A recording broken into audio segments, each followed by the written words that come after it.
ये कहानी उर्मिला की है, जो माँ दुर्गा की बहुत बड़ी भक्त थी। उर्मिला अपने परिवार के साथ रामनगर में रहती थी। परिवार में उसका पति रमेश और उसकी बेटी कविता थे। रमेश कपड़ों की रंगाई का काम करता था। वो अपने काम में माहिर था। उसकी रंगों की समझ और हाथ की सफाई की वजह से उसके अपने गांव ही नहीं बल्कि दूसरे गांव से भी लोग उसके पास कपड़े रंगवाने आते थे। ऐसे ही एक दिन, अरे भैया रमेश, घर में हो क्या? जी जी मालिक, अभी आया। जी बताइए। भैया, ये मेरी बेटी की चुनरी है। पता नहीं कहाँ से ये दाग लग गया इसमें। एक काम करो, इस सफेद रंग की चुनरी को लाल रंग में बदल दो। जी बिल्कुल, जैसा आप कहें। आप शाम को आ जाइए, मैं तब चुनरी बिल्कुल तैयार रखूंगा। रंगाई के इस काम से रमेश को ठीक ठाक आमदनी हो जाती थी। लेकिन जब भी नवरात्रि आती तो बड़ी तादाद में लोग माता की चुनरी रंगवाने के लिए रमेश की दुकान पर आते थे और काम बहुत बढ़ जाता था। रमेश अपनी बात का पक्का था। वो तय वक्त पर ग्राहकों को उनके कपड़े देता था। एक बार फिर नवरात्रि आने वाली थी। रमेश को काम में उलझा देखकर उर्मिला ने उससे कहा, अजी सुनो, अब बहुत हो गया, चलो अब खाना तो खा लो। सुबह से शाम हो गई, ऐसे तो तबीयत खराब हो जाएगी आपकी। उर्मिला, ये सारी की सारी माता की चुनरी है, वक्त पर देनी होंगी ना? हाँ हाँ, तो माता ने ये थोड़ी ही कहा है कि खाना पीना छोड़ दो। मुझे कुछ नहीं सुनना, खाना तैयार है, चलिए जल्दी से। अच्छा अच्छा ठीक है, चलो मैं चलता हूँ। रमेश और उर्मिला का जीवन ऐसे ही हंसी खुशी से बीत रहा था। दोनों माँ दुर्गा के भक्त थे। कितना भी काम क्यों ना हो, लेकिन दोनों ही माँ दुर्गा की पूजा सबसे पहले करते थे। ऐसे ही वक्त बीत रहा था और माता की कृपा से रमेश के पास काम बढ़ता जा रहा था। लेकिन होनी को कुछ और ही मंजूर था। एक दिन जब रमेश बाजार से कुछ सामान खरीद कर लौट रहा था, तभी एक तेज रफ्तार ट्रक ने उसे कुचला। हादसा बहुत भयानक था। रमेश की मौके पर ही मौत हो गई। इसके बाद तो जैसे उर्मिला की दुनिया ही उजड़ गई। रमेश की मौत के बाद से ही सारे ग्राहकों ने कपड़े रंगवाने के लिए आना बंद कर दिया। उर्मिला की माली हालत खराब होने लगी, यहाँ तक कि खाने के लाले पड़ने लगे। तब उर्मिला ने फैसला किया कि अब वो रमेश के काम को आगे बढ़ाएगी और अपना और अपनी बेटी का पेट पालेगी। उर्मिला सबसे पहले माता की प्रतिमा के पास गई और हाथ जोड़कर बोली, मुझे आपका आशीर्वाद चाहिए माँ, ताकि मैं इनके काम को आगे बढ़ा सकूं। मैं और मेरी बेटी बेसहारा हो गए हैं, हमें सहारा देना माँ। उर्मिला काफी देर तक माँ दुर्गा के सामने हाथ जोड़कर बैठी रही। नन्ही कविता भी उसके साथ माँ से प्रार्थना करने लगी। फिर उर्मिला ने रमेश के तरीके को याद करते हुए कपड़े रंगने शुरू किए। काफी मेहनत के बाद आखिरकार उसके हाथ में भी रमेश वाली बात आ ही गई। अब वो खुद ही कपड़ा खरीद कर उसे रंगती और फिर उससे सुंदर सुंदर माता की चुनरी बनाकर उन्हें बेचती। लोगों को उसकी बनाई हुई चुनरियां पसंद आने लगी, तो धीरे धीरे लोग खुद भी उसके पास कपड़े रंगवाने आने लगे। अब उर्मिला के पास खाने लायक पैसे होने लगे, लेकिन अब भी वो कविता को स्कूल भेजने और उसे एक अच्छी जिंदगी देने की स्थिति में नहीं थी। उर्मिला हर रोज माँ दुर्गा से प्रार्थना करती और खूब मेहनत भी करती थी। ऐसे ही एक दिन, माँ आज खाने में क्या बनाओगी? तेरे बाबा ने जो लौकी की बेल उगाई थी उसमें लौकी आ गई है, तो आज वही। हाँ माँ, चलो मैं भी तुम्हारी मदद करती हूँ। माता की 3-4 चुनरी रंगनी है, अभी रंग भी तैयार है। पहले ये काम कर दूं, फिर चलेंगे रसोई में। उर्मिला अपने काम में लग गई और कविता गुड़िया के साथ वहीं खेलने लगी। तभी अचानक बादल गरजे और तेज बारिश होने लगी। उर्मिला ने कविता को आवाज लगाई, कविता बिटिया जरा एक काम तो कर दे। हाँ माँ बताओ। बिटिया, मैंने माता की चुनरी रंग दी है, अब ये बचा हुआ पानी है, इसे बाहर फेंक दे तो। माँ बाहर तो तेज बारिश हो रही है, मैं पूरी भीग जाऊंगी। अच्छा तो ऐसा कर, ये पानी लौकी की क्यारी में डाल दे, वहाँ तो छप्पर है। ठीक है माँ। इसके बाद से जब भी उर्मिला माता की चुनरी रंगने के लिए लाल पानी बनाती और इस्तेमाल के बाद कविता को उसे फेंकने के लिए कहती, तो कविता उस पानी को क्यारी में ही डालने लगी। उर्मिला ने भी ऐसा करने से उसे नहीं रोका। कई दिनों बाद जब उर्मिला खुद क्यारी में पानी डालने गई तो उसने देखा कि लौकी के बेल के पत्ते कुछ गुलाबी से हो गए हैं। उर्मिला ये देखकर चौंक गई और फिर उसने कविता को आवाज लगाई, कविता जल्दी इधर आ, देख तो ये क्या हुआ है? ये कैसे हो गया माँ? लेकिन लौकी तो हरी ही है। अरे पगली, जब से दुनिया बनी है तब से लौकी हरी ही होती है। लाल थोड़ी ही होगी।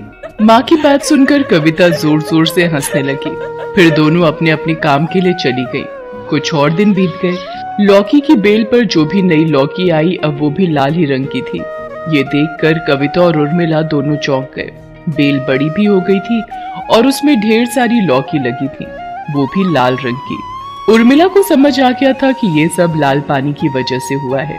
उर्मिला ने वही लाल लौकी पकाई जो खाने में बहुत ही स्वादिष्ट बनी।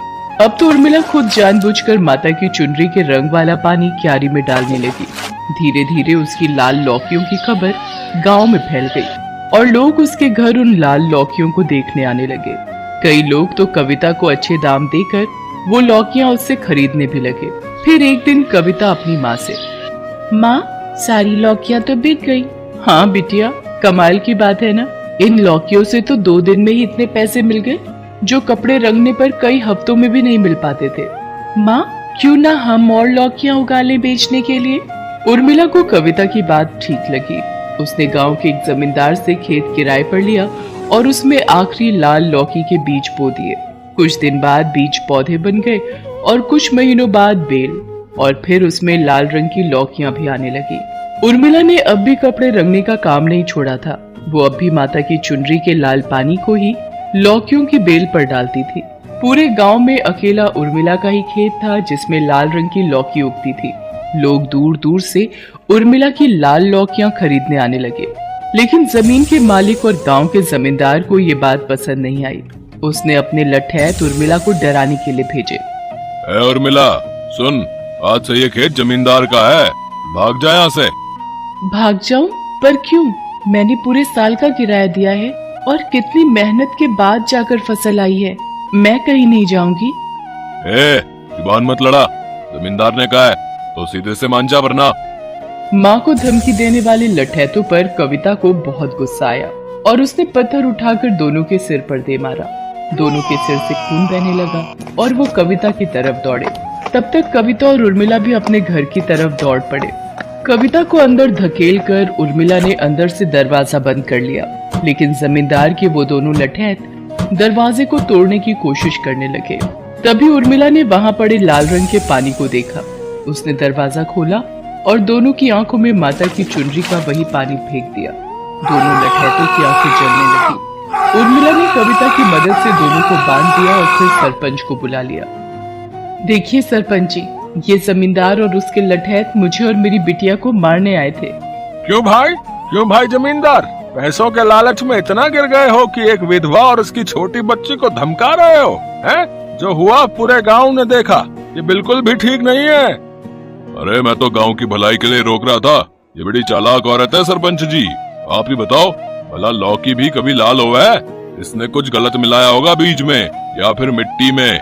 लोग भी इससे खरीद कर लौकी खा रहे हैं, कहीं बीमार पड़ गए तो। नहीं सरपंच जी, ये बिल्कुल भी सही नहीं है। मैंने कुछ गलत नहीं मिलाया है। ये सब माता रानी की कृपा है। उनकी चुनरी रंगने के बाद जो लाल पानी बचता है वही डालती हूँ मैं अपनी फसल में। देख लिया ना, अब खुली ना इसकी पोल। लाल रंग का पानी डालती है तभी तो लाल होती है लौकियां। अरे कोई चमत्कार नहीं है। मैं तो कहता हूँ सरपंच जी, शहर से जानकार लोगों को बुलवाकर जांच कराओ इसकी लौकियों की। पता नहीं खाने लायक भी हैं या नहीं, और कई लोग तो खा भी चुके हैं। सरपंच को जमींदार की बात ठीक लगती है और अगले ही दिन वो शहर से कुछ जानकार लोगों को बुलवाता है। उर्मिला की लाल लौकियों की जांच के बाद कृषि वैज्ञानिक सरपंच से कहते हैं, सरपंच जी ये तो कमाल ही हो गया। ये लौकियां सेहत के लिए खराब नहीं बल्कि बहुत ही फायदेमंद है। इनमें हाई एंटीबायोटिक कंपाउंड्स पाए गए हैं जिनसे कई बीमारियों का इलाज किया जा सकता है। और तो और इन लौकियों के सेवन से कई बीमारियों से बचा भी जा सकता है। हम इन लौकियों के सैंपल अपने साथ लेकर जा रहे हैं। इन पर और रिसर्च करनी होगी, लेकिन आपको घबराने की बिल्कुल भी जरूरत नहीं। जिन्होंने भी इन लौकियों को खाया है उन्हें कोई खतरा नहीं। कृषि वैज्ञानिकों की बात सुनकर हर कोई दंग रह जाता है, खास तौर पर जमींदार। उसके पास अब कहने को कुछ भी नहीं बचा था। सरपंच बहुत खुश थे। वो उर्मिला से कहते हैं, बेटी माता रानी की असीम कृपा है तुम पर, वरना हर किसी के घर ऐसा चमत्कार नहीं होता। मेरी इच्छा है कि माँ दुर्गा के इस आशीर्वाद को तुम पूरे गांव के साथ बांटो। और गांव के बाकी गरीब किसानों को भी लाल लौकी उगाना सिखाओ। क्यों नहीं सरपंच जी, मैं जरूर ऐसा करूंगी। उर्मिला ने दूसरे किसानों के साथ मिलकर पंचायत की बड़ी जमीन पर लाल लौकी के बीज बो दिए। उर्मिला के पास माता की लाल चुनरियों के पहले से भी ज्यादा ऑर्डर आने लगे। उर्मिला और कविता के दिन भी बदल गए थे। पैसों की उन्हें अब कोई कमी नहीं थी। कविता अब एक अच्छे स्कूल में पढ़ती थी और उर्मिला अब पहले से भी ज्यादा मेहनत करती और माँ दुर्गा की भक्ति में लीन रहती।